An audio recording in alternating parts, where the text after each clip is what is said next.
Hi everyone, Annette Kessler here with a new video tutorial, and today I'm going to show you how to make a haunted house special for Halloween. So you have a template that you can download, and then you need to print it on a regular printer's paper and cut it out. You need to bring some black cardstock and then trace the patterns that you cut from the plain paper, trace them to the black cardstock. I simply used a pencil and went around the pieces. It's better to use a ruler, so you'll make sure that your lines are straight. And in order to maximize the paper, start from the corner and then try to fit as many shapes as you can on one piece of 12 by 12 black cardstock. So then cut them all out and you'll have 4 pieces from black cardstock. Next you need to cut out the cover papers. So I'm using different colors of orange. Of course you can use any pattern paper that you want. And you want to make sure that it is slightly smaller than the black piece. So how are you going to do that? You're going to take the same template from the plain white paper and then move it to the left and to the bottom about 1/4 inch. That will create that gap that you want. And then trace the same way you did on the black cardstock. Trace it with a pencil around the shape and cut it out. Don't forget, move it to the left and to the bottom about 1/4 inch. 1/4 inch to the left and 1/4 inch to the bottom. Now I have all the pieces for the haunted house. I also have, of course you need 2 pieces for each page, one for the front and one for the back.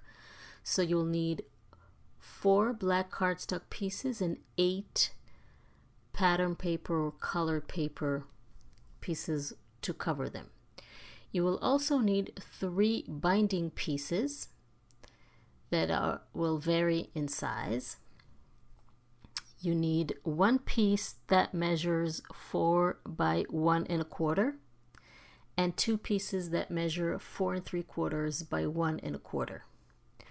These pieces will bind the pages of the mini album together. So we're going to score all the pieces vertically along the length of the paper. We're going to score them all at 1/2 inch and 3/4 inch.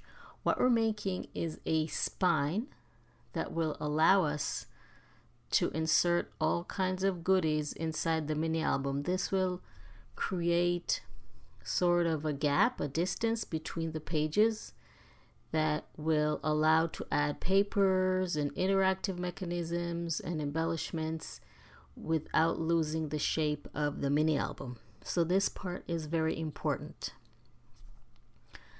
So we are going to score them all, like I said, on 1/2 inch and 3/4 inch. Then we're going to fold them to create the spine that we need. It's always good to use a bone folder to burnish the folds. And this is the spine. You see? That's 1/4 inch spine, and we'll have 3 of those. It might be a little tricky to fold them because the fold lines are close together, but I'm sure you will manage it.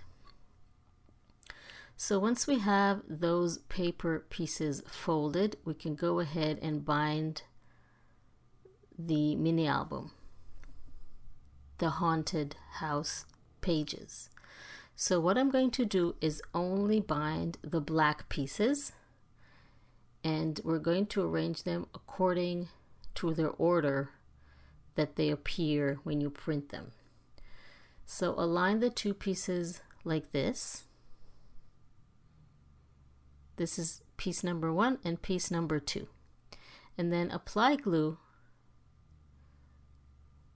to the outside of the first flap, the back side of the left flap of your spine, and then attach it to the left page of the mini album.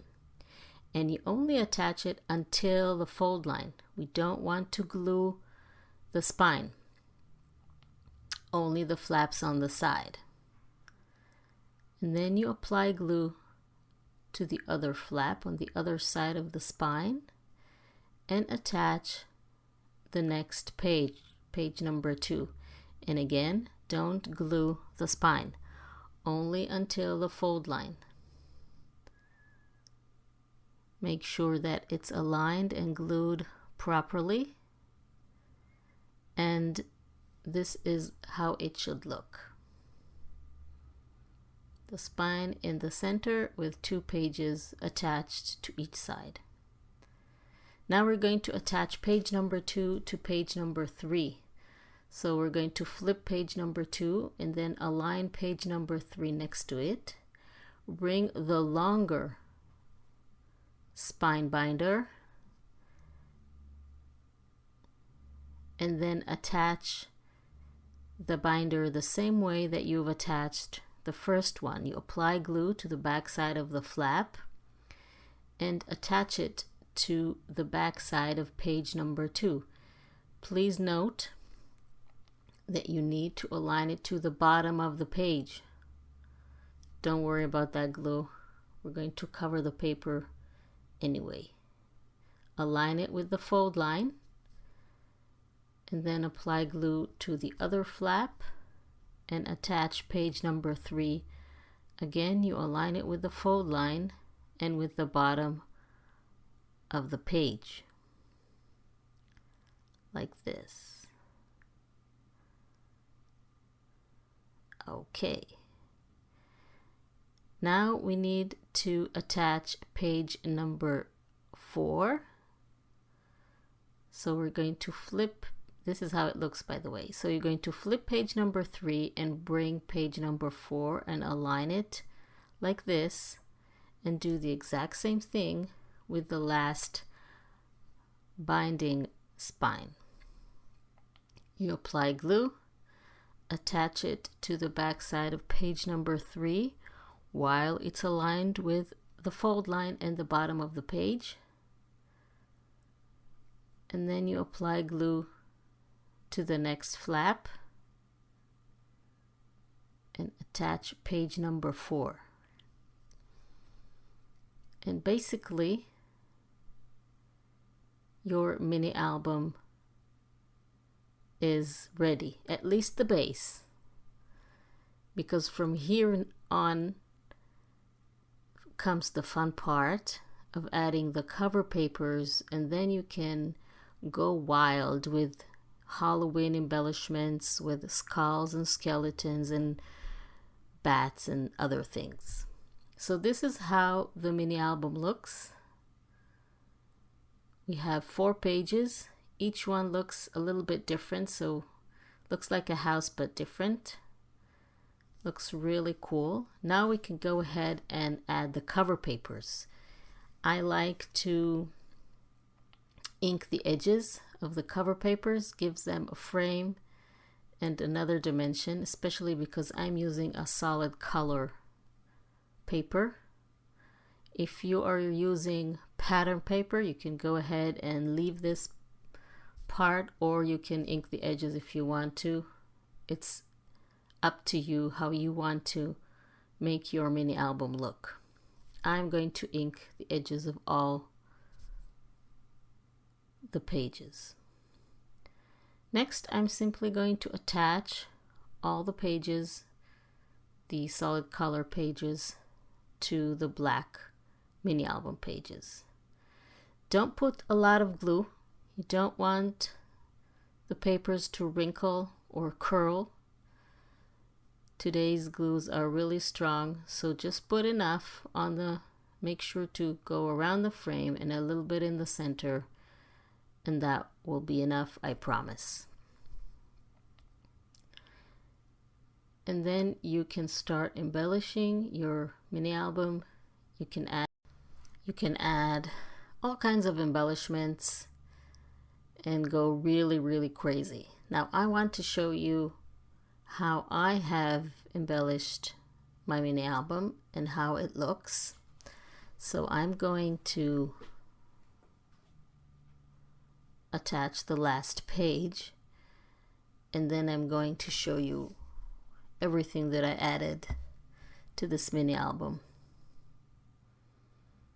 This is where you get to be really creative and add whatever you have in your stash, photos, embellishments, and so on. Okay, are you ready? This is how the mini album looks when it's empty. Really good start, a really good place to start embellishing. And now I'm going to show you how the final product looks.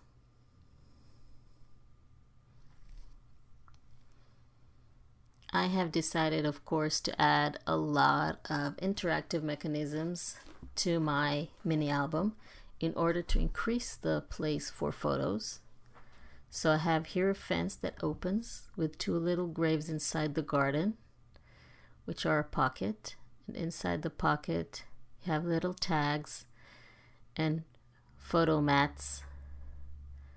You can add a mat on a photo on each side, and also on the holder, in that holder itself, and then there is another photo mat on the other side. Of course, both are inside the pocket. I also added a brick pattern to all the pages and some spider webs from bandage. So I have here more photo and journaling cards that you can add, and this opens into a little book, again with lots of room for adding photos on each side.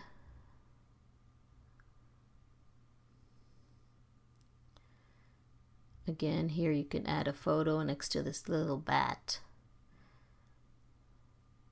More room for photos. And again, like you can see, you can go nuts with all the embellishments. I used graphic 45 papers. You can use whatever you want, whatever you have in your stash. You can add stickers, you can add handwriting, you can add whatever you want. So more photo mats that open. Then I have a window upstairs with a little cat inside. And this is a really great way to add room for photos just by adding pockets, and then you can insert all the photo mats with the photos inside those pockets. So that is really good way to add room for photos. So here there is an accordion that opens for extra photos, and then there is another photo mat behind the accordion with a little cat and a bat. For the next page, again, another pocket with interactive photo mats. Lots of room for photos and journaling. And also here. And of course, a lot of fussy cutting in this project. So if you don't like fussy cutting, you can use stickers instead or dies. But this is really fun. So this opens up and there's another pocket with some more photo mats. Then there is some more photo mats up here with oval frames that you can insert the photo in on both of them. And then also two photo mats from the side with another frame that you can insert the photos in. So I really hope you like this tutorial. Please don't forget to subscribe to my channel and click on the little bell icon to be notified when I upload a new video so you won't miss anything. Thank you very much for joining me, and I will see you next time.